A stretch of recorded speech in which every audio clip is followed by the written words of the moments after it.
All right. Well, since it's just me, I am not going to have the camera up right now. We're just going to dive right into it with our next presenter, Cole. I think we're good right now. Yeah. Thank you, George. Yep. So we got Cole coming up here, and he's going to, present us his research this summer. Hello, everyone. I'm Cole Sudkamp-Walker, and I'm a senior here at UAF for mechanical engineering. And the project I worked on was community solar research in support of Solarize Alaska with my mentor, Chris Pike.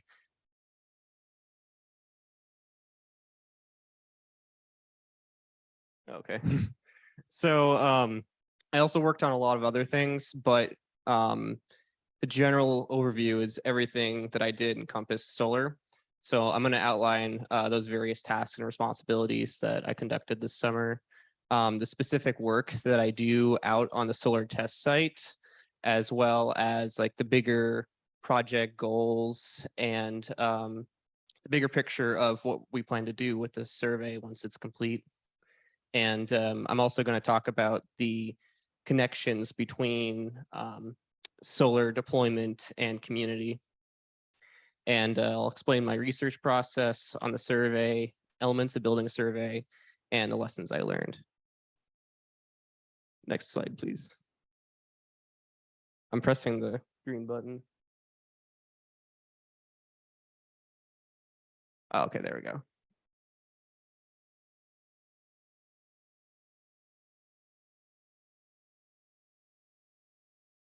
Oh, every time I push it, it goes out.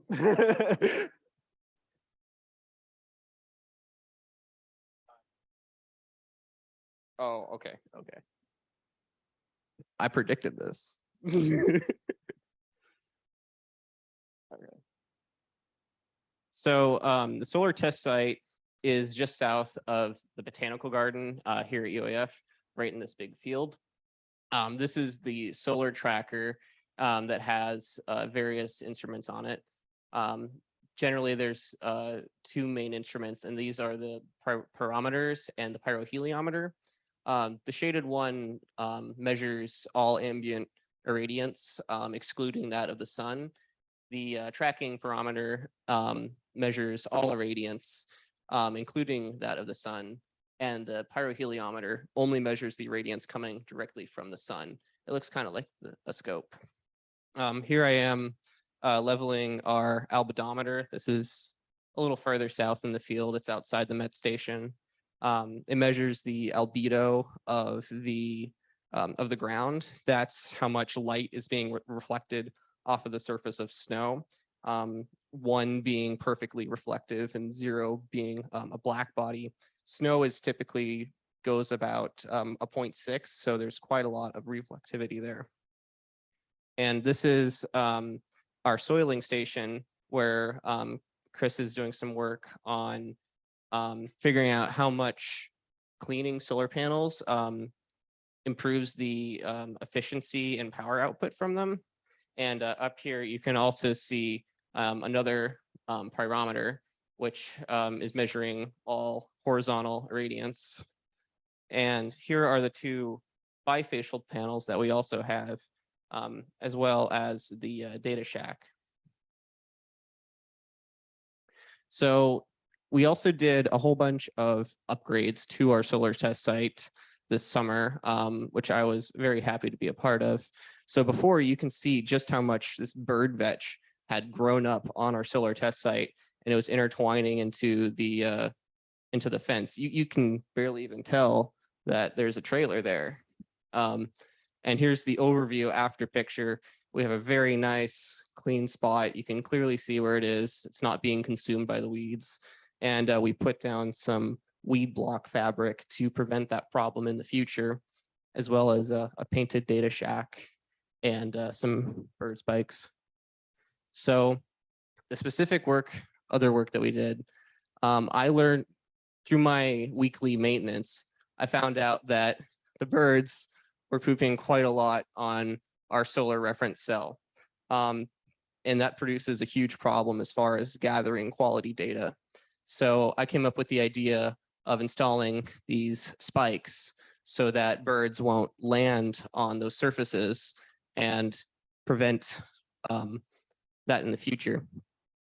And big thank you to Maury for helping us out with painting the data shack. You can see it looks pretty sad over here, but over here.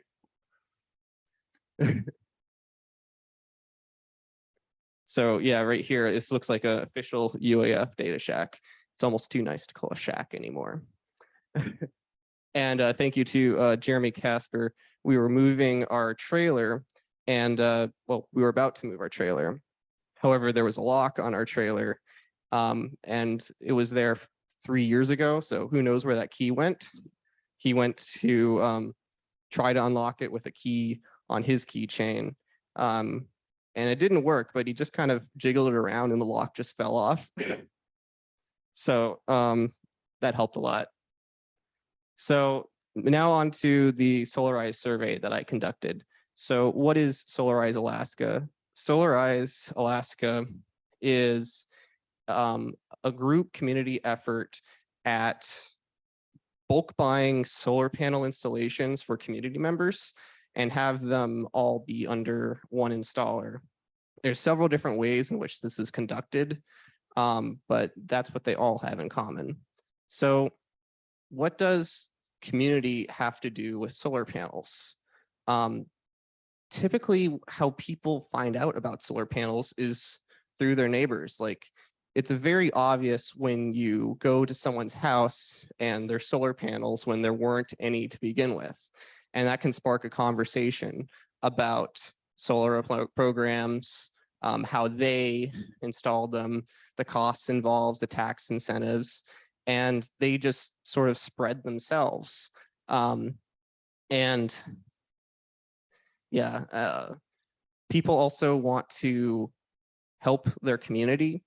We kind of think of climate change as this global thing, but a lot of people are thinking more locally about how they can help their community and the actions they can do. The Solarize program builds trust between the solar installers and the residents who are getting their panels installed. When it's a one-on-one conversation rather than a group versus the installer, you're not repeating, the installer doesn't have to repeat information, and then the group can kind of think of different questions and different problems that can help solve the issues with solar panel installations. And of course, these bulk installations, they can help jumpstart new solar businesses because imagine you're a solar installer and you're just starting business. You have no previous customers who have installed panels. So you don't have that background. And by having a Solarized program come in and vet you and say, yes, you are a good installer and people should come to you. And then you bring a group of people to them, you can completely jumpstart someone's business by doing that.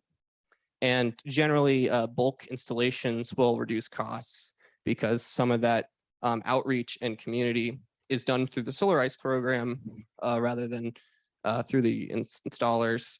And if you're in a neighborhood, there might be similar challenges that is arriving within that neighborhood over say, very different neighborhoods scattered throughout areas. So the goals in building and deploying the survey were narrowing down the factors that drive people to buy solar panels. And other research questions were, are people with solar panels more likely to buy, say, an electric car or other energy and saving technologies? So the way the survey works is first we draft a survey. We then submit that along with other paperwork to the IRB. The IRB is the Institutional Review Board. They deal in everything involving human subjects. So that includes medical testing. Obviously, we are just doing a survey. So we don't have to do nearly as much paperwork and approval that, say, medical subjects would have to go through. And part of that was a consent letter. That's something that I contributed. It needs to be at a readable level so that no matter who you're deploying this to, they can read and understand what's happening with that survey. And then I built the survey, and you inbuilt the logic.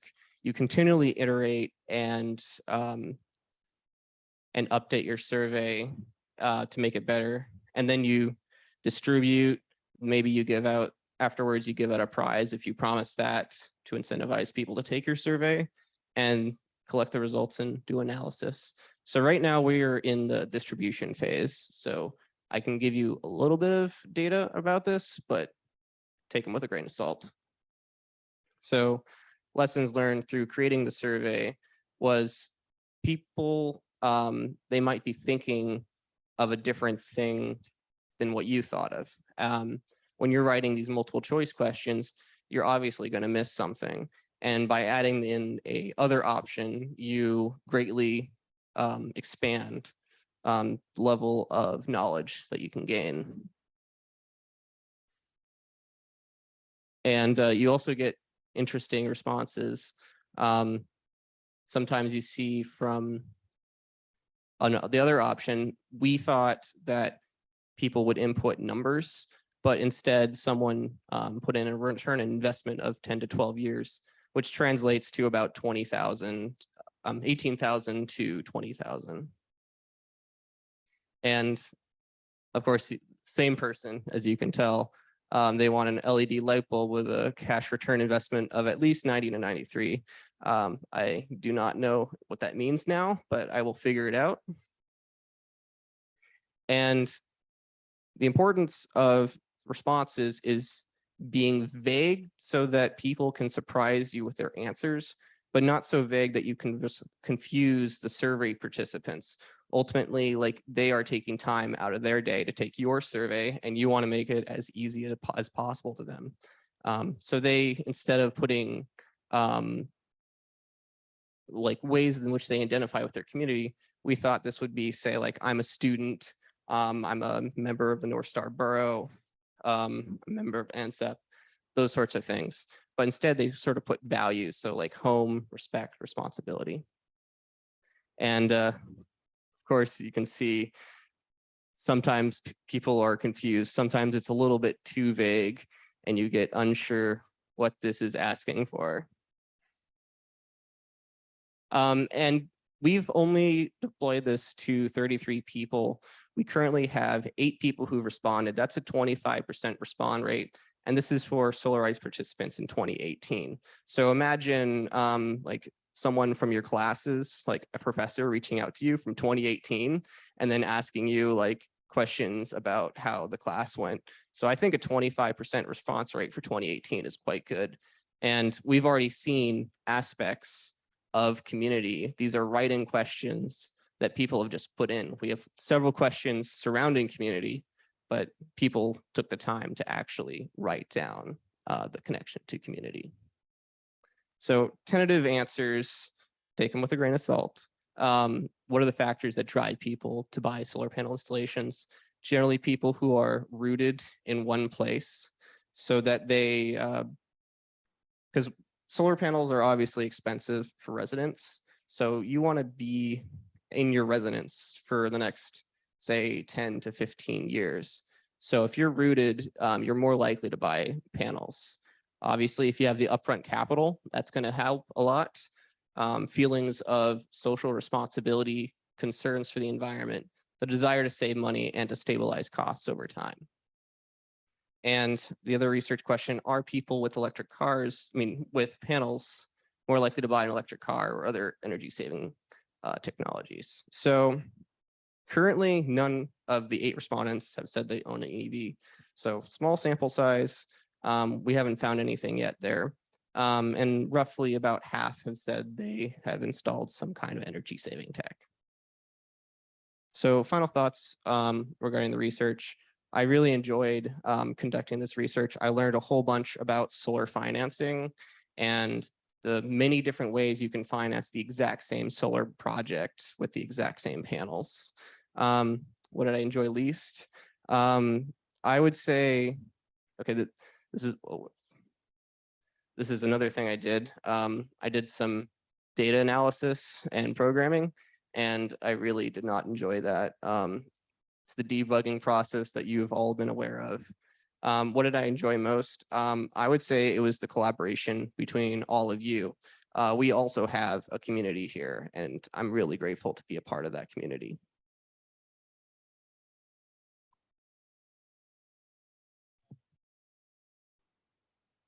Any questions? Cole, this is Rich. I've got a question for you. Actually, it's two-part. One is I'm wondering how the Solarize program, how far down into the social economic levels in a community does that extend a household's ability to be able to afford solar? And then the other part is you looked into electric cars, that kind of thing. What affects Jevons paradox, where anytime people save money on the energy, they tend to spend it on new things that consume more energy? To what degree might you have observed that for people who adopt solar? So that's an excellent question. I can't give you a answer I'm confident with saying. As far as financing goes, I learned about on-bill financing. Essentially, the way that works is the utility company or other companies, maybe a rental property, will give out essentially an interest-free loan to the homeowner or installation process. And instead of paying the electric bill, that bill goes directly to paying the solar panels. So that opens up opportunities for people to install panels that might not otherwise be able to. Great, thank you. Melody. Okay, solar energy is cumbersome for me, but in the tropic, in the Caribbean. So I wonder if maybe here in Alaska, the changes in sunlight time can be a factor for communities to decide if they can afford for a solar system. Do you think that it can be part of some of the surveys in the future, or it can be a factor? It absolutely is a factor. One of the things that people tell me about when they have questions about solar is, well, what about when it's dark? And obviously here in Alaska in November, December, and January and February, you're going to produce almost no power. So the main reason why solar is so economic here is just because the energy costs here are so high. Do you have a number for like the average years until solar returns its investment for a home in the Fairbanks area? Yeah, so that depends a lot on how much you are willing to put the effort in. If you're doing the installation yourself, you're going to see returns within 5 years. You're saving a bunch of money on the costs of installation. If you're just having a regular installer install it, of course, it's going to depend on your specific installation, but you'll probably see returns within about 10 to 12 years.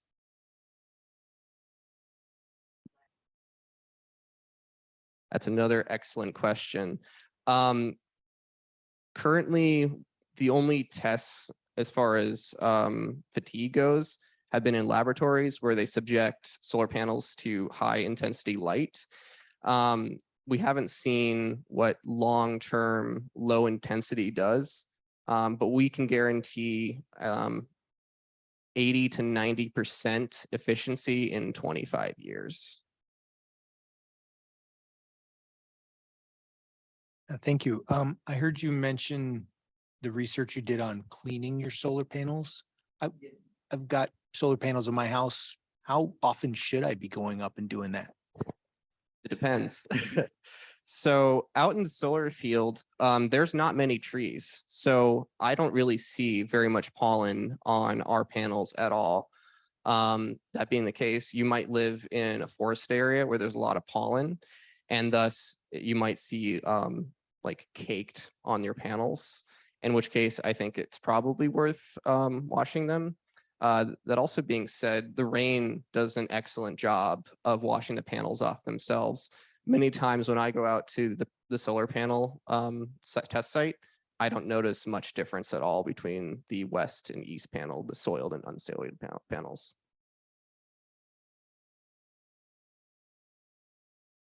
So question for you or Chris or anybody actually, do we know what the effect of the smoke had on our irradiance capture? Another excellent question. We haven't done the deep dive into the data, but my initial assumptions are going to say we had much lower intensity. And that also brings me to another interesting thing. How do we categorize smoke? It's obviously not overcast or smoke. It's not like overcast or cloudy. So there might be different effects that smoke has versus clouds.